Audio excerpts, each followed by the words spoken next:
Masuk ah. Masuk ah? Masuk ah. Fine, fine.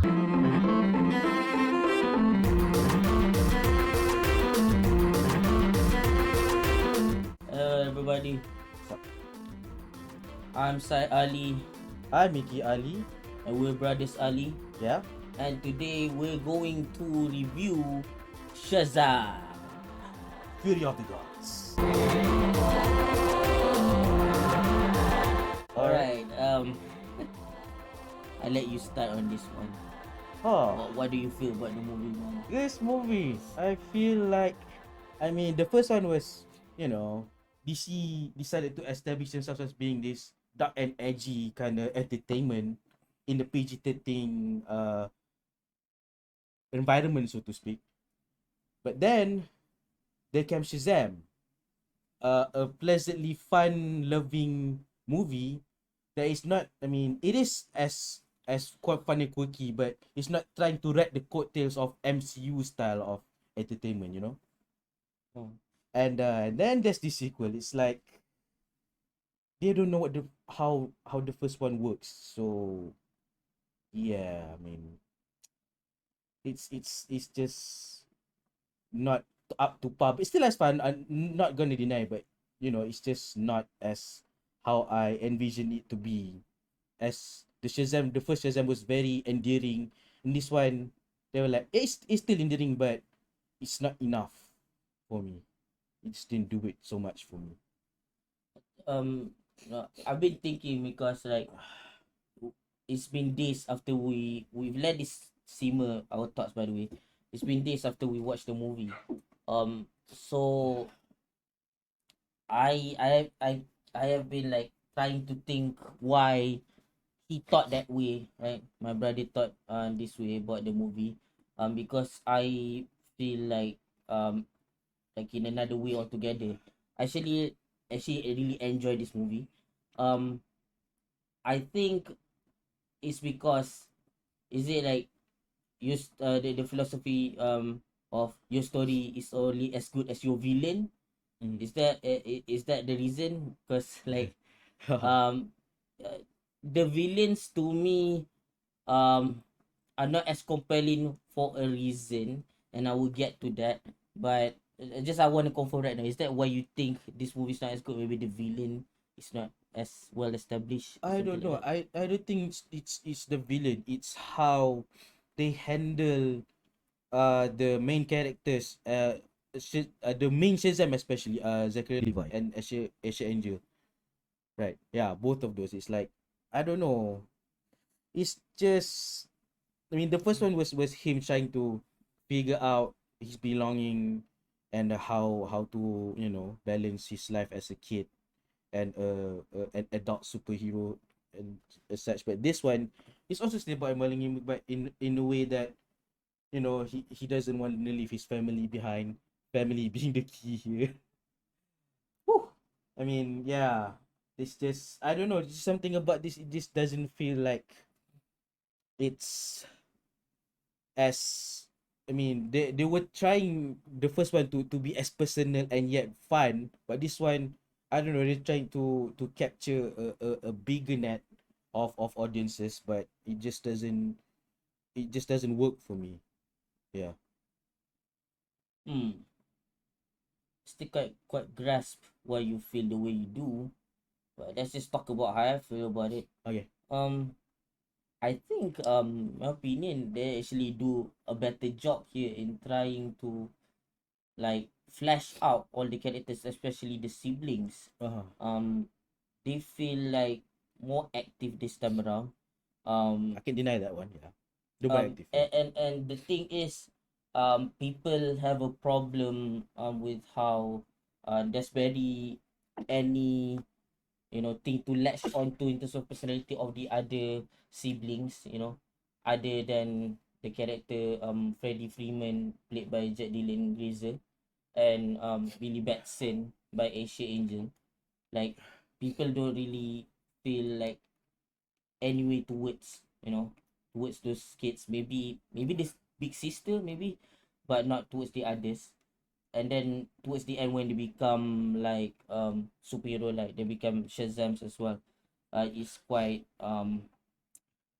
you know, is quite, I wouldn't say jarring, more like out of left field. But in a way, it was kind of fun because I remember that feeling was when, because I when it comes to DC comics, I dabble. I don't know all that much, but I do know some iterations of Shazam. Like for example, in the Flashpoint Paradox, where they're like, was it like 5 kids or 6 kids?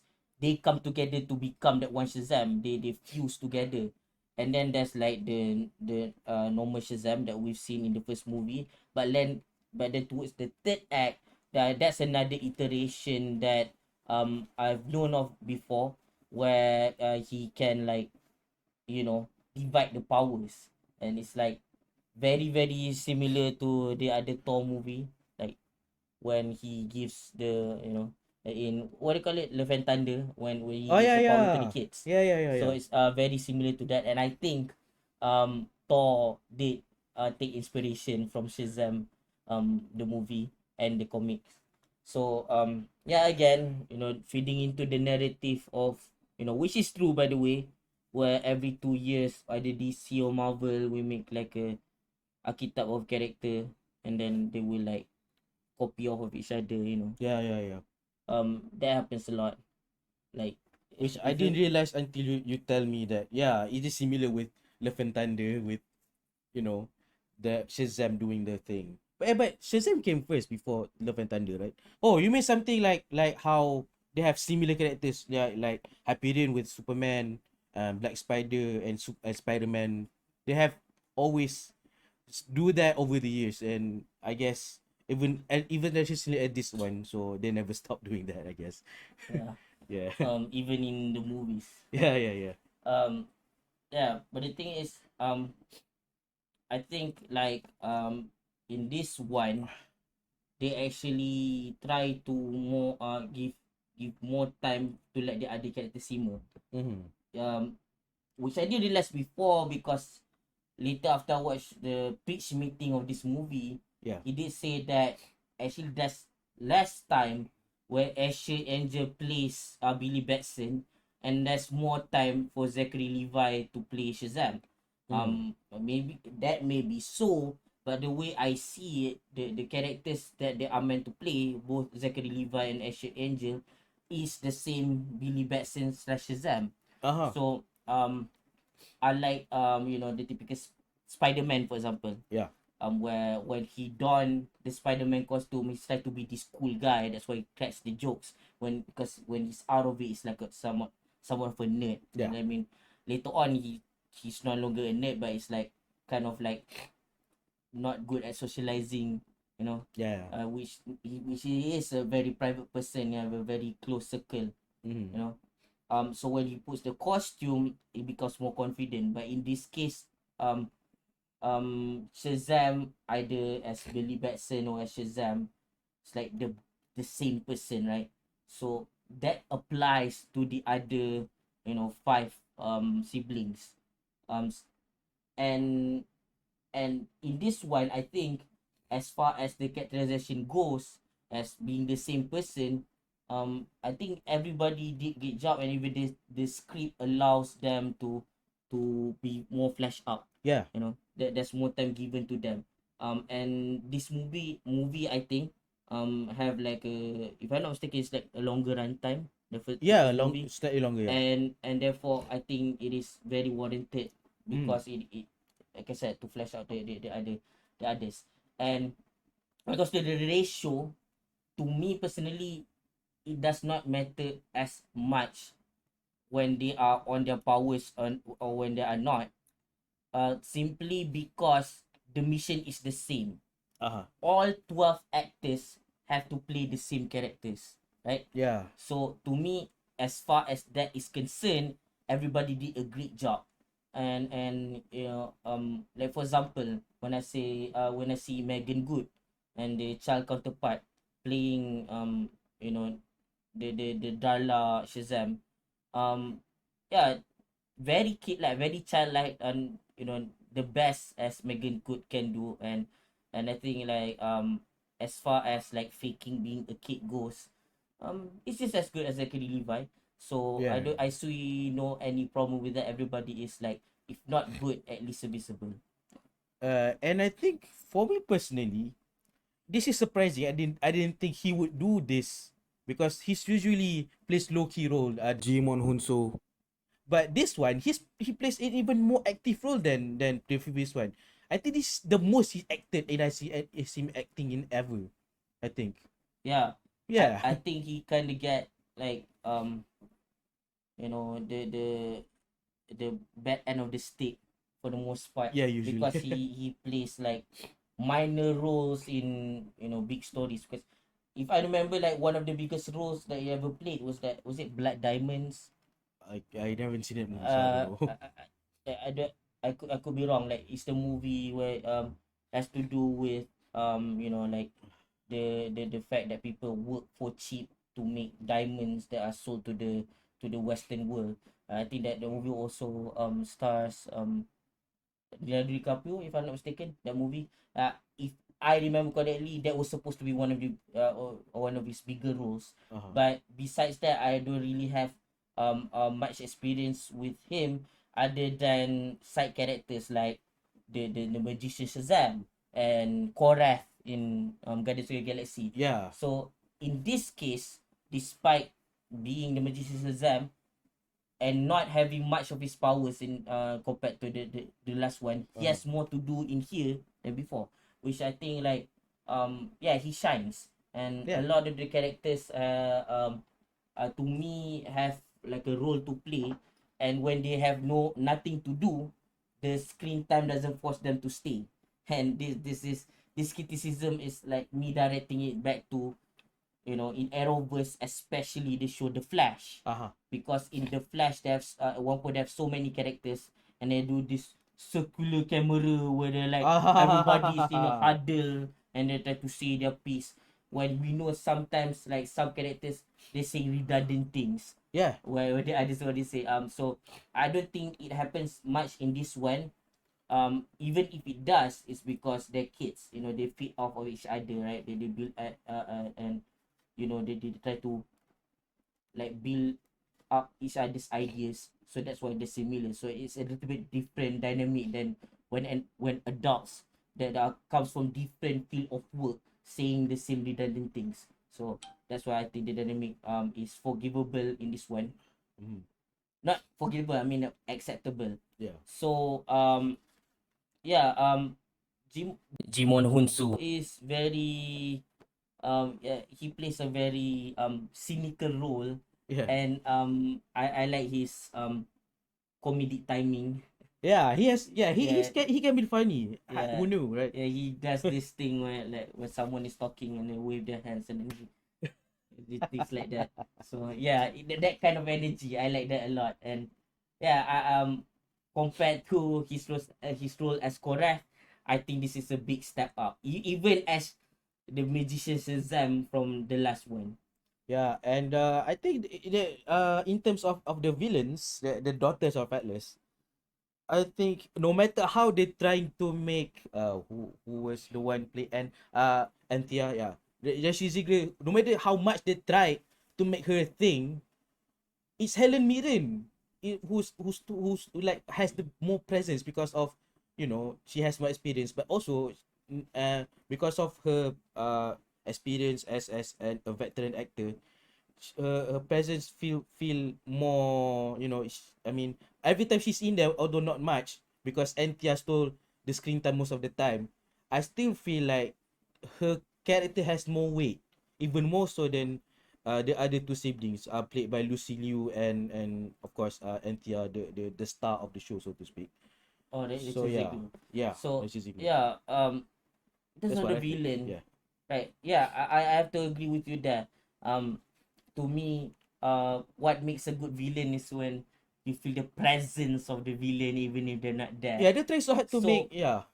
Hespera really shines in here, and I think she's very threatening because despite her being very what do you call it, radical, she is also reasonable. Yeah. You know, and it's interesting dynamic because usually the when there's siblings, there's three. like for us example, we Yeah. have a big sister. She's very authoritative, Authoritative. Yeah. and my brother is very negotiative. Is very likes to negotiate, you know, and me, I'm very demanding of Yep. things. Yep.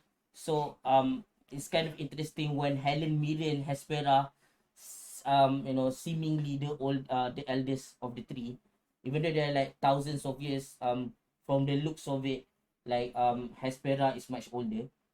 She's like kind of like the one that is more reasonable, because if you see the character Anthea, she's very naive, you know, just like a third child would be, Yeah. but at the same time she's very um you know, very trying to be peaceful, as compared to the character Calypso. Calypso, Yeah. you know, as the name implies, you know, Calypso, apocalyptic or whatever. She's very like um you know, this is the second sister, by the way, is very aggressive, you know, And and less reasonable. So to me, the dynamic is a little bit shifted, and for good reason, because these three are not meant to be humans. yeah. They're meant to be gods. So in this sense, because of the story that they're trying to tell, um, it's good that it's not as relatable as to the typical dynamic between siblings of humans. Yeah. Yeah. Yeah. Because the thing is too, when I did say the villains, you know, in a way, can be seen as not as good, you know, maybe I was trying to diagnose why he thinks this movie is not as good as the first one. Maybe it's because of the villains, and I'm insinuating something. This is what I'm trying to talk about here. I think the storytelling of the Daughters of Atlas is more in the lines of you know, when you try to tell an epic, you know, when you read like um ancient scriptures, or at least what I do is I listen to a lot of like mythology and fiction explained, you know, maybe some Wendy Gun or something. Uh-huh. So when I hear them talk, they speak, you know, about these gods and all these fictions that are related to them, the story is meant to be very bizarre and very out of this world. Yeah. If you want to know what I mean by this one, try if you, you know, maybe if you play Genshin Impact, if you just focus on the Icon Quest, if you watch The Green Knight, or maybe if you watch 3000 Years of Longing, was it? Yeah. Yeah, 2000 is yeah. longing. Those stories, the way they tell the story is not meant to be relatable and traditional. It doesn't follow the typical 3 act structure, the hero's journey. It doesn't follow like the adventures of like a bunch of humans try to change. It doesn't follow the coming of age stuff and everything like that. Yeah. It's meant to be like when things happen, it just happen, and maybe the reasoning is beyond us. It's like you read something out of the Quran or Bible or something.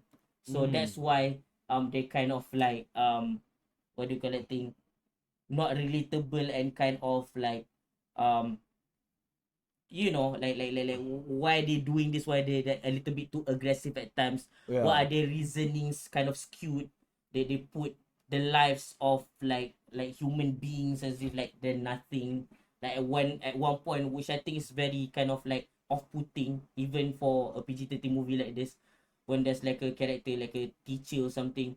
um Calypso does her powers where she can what do you call it, like Whisper. whisper in someone's ear and then make them do her bidding, and then she make the teacher jump off the roof, which I think is kind of like mean spirited. Yeah. Which is Like like out of nowhere. that's too much. I mean. But that's the thing, it's not for us to understand the reasoning, you know. Because if I want to relate something like that recently that we reviewed, for example, the character Kang the Conqueror, Mm. what's that to be is like, okay, Conqueror is fully human, but in this sense, because he has traveled through many times, and whenever things go wrong, he keeps like traveling. He seems to not care about the lives of the human beings that he killed, because he knows wherever he goes, if he goes to the past, they will be there again. So in this case, because after time goes by, he consider himself a god. You know, the way he presents himself, he might as well be. So in this case, when you relate to these gods, in the Doctor Surveillance, for example, they do what they do because they see the bigger picture, so to speak. You know, in this case, they see like the gods that have the powers to govern and to bend everyone to their will, to move, you know, nature along in certain direction. Um, the in the road to achieve total control, these tiny human lives mean nothing. And also it just occurred to me, it's already twice already in the dying DCEU, because it's gonna be a new one, right? So okay, let's not talk about what I'm trying to say here is Aquaman was directed by James Wan, a horror director. This guy, David F. Sandberg, the director of the both Shazam movies, is also from horror. He directed, I think he directed, or is involved in one of the Annabelle movies or something, and also the indie movie. Well, I'm not sure if it's indie, a horror movie before, Lights Out. I think he directed that. So Oh, so that explains the, you know, that the explains a jumping off lot. thing, and some of the horrific things that even is alluded in the first movie during the, you know, the seven deadly scenes, massacring everyone in the meeting room scene. Oh, okay. Okay, segue. Now let's talk about They he direct the first movie, so yes, he did. okay. So So hence the scene where, you know, the corporate building scene when someone was thrown out, the people was attacked, thrown out and the being window, massacred and without blood. Oh, the horror, PG-13 horror. Okay, segue. Now let me talk about the deadly scenes. Now, the seven deadly scenes are like, you know, your obligatory CGI monsters in superhero movies, right? So they look samey and bland, so to speak, and they're not as menacing as they want us to be, even though that's the meeting room massacre scene. However, in Fury of the Gods, this time they got the scarier rendition, maybe closer to mythological version of mythological creatures like harpies, minotaurs, and everything. This one, yeah, I like the way they design it. They yeah. don't look like your fairy tale Disney kind of design, which is, Oh, yeah, I like that. I mean, more myth based movies should use that design instead of like a clean I sanitized love the ones. Manticore, the Cyclops. Yeah. Yeah, And the they way look they good. came up from the passes of the tree of life. Ugh. Ugh. Oh yeah. Like when he says lights out. Whereas That, I haven't seen yet, so I you know, and horror. That's why I think like the third act works so well. When at one point, like Shazam is fighting in the dome, he's fighting Calypso, and it's very I think the lighting is very good, and yeah. I think is like, I would say, very cinematic. But I was watching with my cousin at the time, and he is what do you call that thing?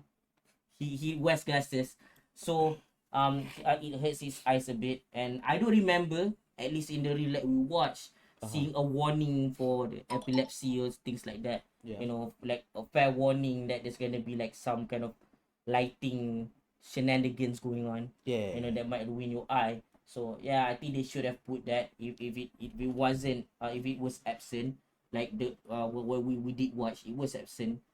We didn't see that warning. So that was kind of bad move. But back to the thing about the lighting and everything, I like how the darkness is controlled. It's very, like I said, cinematic, because you know, when the thunder comes out, it's like front and center, and at the same time, the feeling of everything around feels so eerie. The you know, my cousin, the same cousin that was kind of hurting in the eye, said the fight scene was little bit draggy. I disagree, because to me, I feel like it's supposed to emanate dreadfulness, Mm. because of the context of the fight scene, is because like he's trying to collect as much energy that he wants. So the more moves that it takes, the more energy is collected. So in with that logic, the fight has to be long, at least on Shazam's part, he needs to make that fight seem longer. And at the same time, the atmosphere helps to help us to feel the dread of the situation, that things can go either way, you know. And the I don't know, I don't know how to explain it, and I don't think I'm doing a very good job here. But um all I can say is this: I've watched so much of these, like, you know um movies that are mostly superhero based, superhero comic book based, right? They even include the villain movies, where they are too overly reliant on the CGI. The CGI is just there to tell the story, so much so that it blurs the line between watching something from the cinema and watching something for the TV, which is already a problem today, because you see, it shows like Peaky Blinder, for example. It feels like more like a movie on the cinema than of Peaky Blinders. Um, of a cinema than just of TV. So the lines has already been blurred. So in this case, whereas the TV is like doing better quality, the cinema is dwindling. But when it comes to Fury of the Gods, I think the director did a good job to make even though there's CGI there, even the lightning, CGI, everything, it still feels cinematic. And I think that the fact that he does horror really shines in. I think the way they control the lighting, like if you see a movie like, you know Don't Breathe, for example, when they can't totally make the room dark, even though logically it's supposed to be dark because they turn off all the lights. Yeah. But in terms of like the audience, we need to see some things. Uh, it still needs to be dark, but at the same time, it needs to be visible enough to us without the night vision, night vision thing, the green tint. Uh, because we need to be able to see what's going on. Yeah. Or else it will be like a waste of time, because there's literally no information in the screen. That problem did happen in if I remember correctly, The Incredibles 2. It was like that awful scene where she fights when The screensavers or something. when she fights her in a like a enclosed room, right? That scene with like the lights off and on and off and on, but when it's off, it's really off, we can't see anything, and it interrupts our viewing, right? So in this case, it does not interrupt our viewing, and it feels very like I'm at awe watching it, which is what I want if I'm going to pay a ticket and watch it in a big screen. You know what I mean?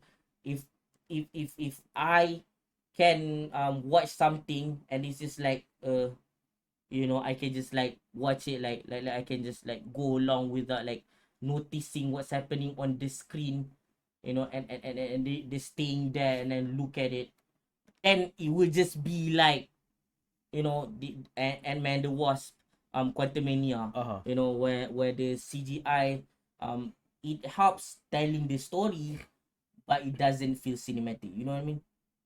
Yeah. Okay. So he said his piece. So while I'm not, as having as much thought and enjoyment out of this movie, when it does make me cackle or make me enjoy the movie, it does. So one of the points is being a very on the nose reference to Fast and Furious. It was in the trailer and it's in the movie too. And I didn't watch the trailers. and it turns out, I mean, of course they can do it straight up, like reference Fast and Furious, because one of the co-writers is Chris Morgan. He has been a long-time writer for the Fast and Furious movies, so he's like patting himself in the back for that.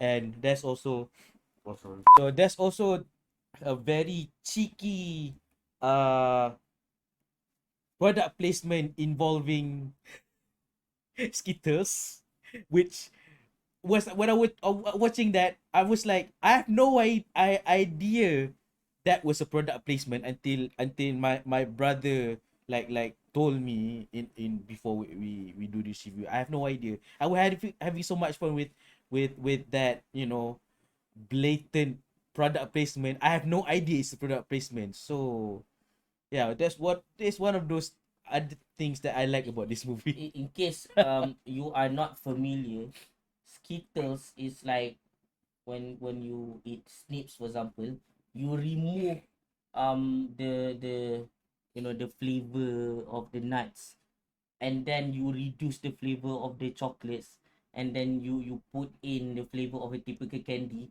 and turn it to max. That's what Skittles tastes like.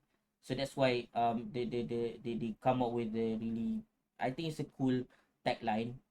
Taste the Taste the rainbow. rainbow, right? So, and if you don't know the, also, fair warning before you Google it, I'm telling you right now, they have a lot of disturbing ads. You know, some of them made it into TV, some of them don't, and most of them air in America. So that's why a lot of us may not be familiar with it, Mm. and the ads are very disturbing. And I had no idea it was I disturbing. I don't know much about the law of unicorns, but I know enough that usually mythical creatures, or even like, things that we tend to believe, their appearance is not as family friendly as as it seems, Like I as said, they make it. yeah. Like, like for example, the what they get, the cherubim, the when you look at the typical media, they show as a, like, it's like Cupid, for example, right? Uh-huh. Like the angels, they like the baby with diapers that have arrows. Oh yeah, yeah, hot arrows. Yeah, cherubims don't look like Oh, that. cupids are based on cherubims? I have no idea. No, no, no. They said, I don't want to inflate together. It's like two different Oh, things. oh yeah, yeah. I'm just saying it's like, Like, okay. so, even fairies. There's like a Irish, scary movie about fairies. Well, fairies are actually effed up in the actual, mythology. Yeah. It's descended over time. People try to make it more and more family friendly, but fairies are not fun characters. Same with unicorns, if Mm-hmm. I'm not mistaken. So with them integrating the marketing of Skittles, and trying to, you know tame the unicorns using it, it's like, I think that's genius, man. And I usually do, I have a problem with product placement if it interrupts the telling of the story. Just like I hate political agendas being put in a movie Uh-huh. where it interrupts with storytelling, but in this case it's integrated well, that it feeds off each other. Like, the movie is doing a great job promoting the product, and the product's law, and maybe things that are like related to it, the motive, really helps the storytelling, and how to explain, the concept of the nectar of the gods or something. I mean, they put Skittles as the name because like that's like That ambrosia, ambrosia. the most, like, the sweetest thing that they have on their hand at the time. Skittles. Genius, Uh, man. Genius marketing, man. They making bank. making bank, baby. So yeah, let's plug it in. I think it's time because for me, it is what it is. I mean, I enjoy the family dynamic even more than in this one. Wait, before we go there, What? I just want to say, yeah, I like the fact that the kids, and in the context of today's people treat teenagers even Uh-huh. as kids, Uh-huh. and they act as such, even though the main character is like, is going 18 soon, in a few months. It's not 18 yet, it's 17. There's a reason why that's important, but not really. Back to my point is, they act like kids. They keep, passing their, like, objects here and there, and they Uh-huh. keep tricking the Oh villains. yeah, yeah, It's just, yeah. it's That's like very really childlike. smart, and very Yeah. childlike, and very smart. And I think the fact that the kids make it all the more, believable, simply because, one, kids would play around like that.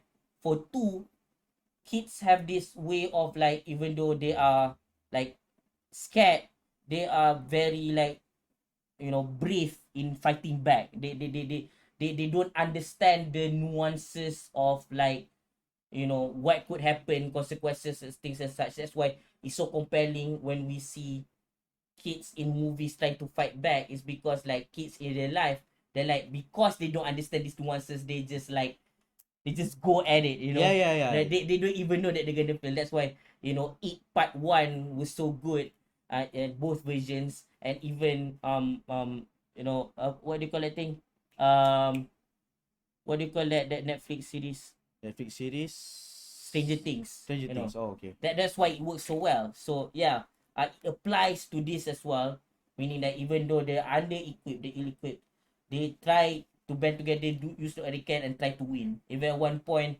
the parents are like, how do we parent here? And the thing is, like I said before, they don't waste any time. So they don't stay and show the parents do stuff when there's nothing for the parents to do. So they focus back on the kids. So I think that's kind of smart. I like that a Okay. lot. So alright. So with that being said, the family dynamic and the way how they incorporate them being kids, and some of the quips and some of the action or whatever. I mean, it's bare minimum. It feels like, even though it feels like to me, a sandwich of for a third movie. It's the feeling. The first one is the first bread. This one is the feeling. Is this gonna be? Is just not a movie for me. It's just a franchise builder. But despite that, it's still a fun one. So I'm gonna plug it on my rating, a 7.5 out of 10. Okay, I need to know, because you seem to be divided a bit here. Yeah. So 7.5 is the quality of the movie or your level of enjoyment. Let's make it My two for this one. Oh, okay. I think it's 7.5, both in terms of the enjoyment, my enjoyment factor, and the fun factor of the movie. I mean, the film itself is both of similar caliber. So it's a definite 7.5 for me out of 10 for me. Yeah. Oh yeah, I forgot about the letter thing. The letter and the pen is really Oh yeah, funny. that also contributes to my score. I Yeah. mean, it's not as enjoyment but enjoyable, but yeah, that is one of those things that is like put a smile on my face. Right. You have to see the movie to know what we're talking about. Yeah. Obviously. Okay. I would give it like a 7 out of 10 in terms of the quality of the film, simply because I think it's fun, but not enough to be like, you know it's the best movie ever or anything like that. Like, not enough to make me feel that way. But in terms of the my enjoyment, I think I'm gonna give it an 8, because it's one of the those movies that I see, if like it comes on a streaming, site or something, I can just turn it on and watch it and have a good time. And Ah, I think it is solid enough to be an 8, because I don't think there's any time where I would repeat that and feel disappointed. so that's our thoughts. If you've seen it, what do you think about it? Let us know in the comments below. Right, wanna get out of here? Yeah, let's go. Snipples, bye bye. See you. Bye bye. Peace out.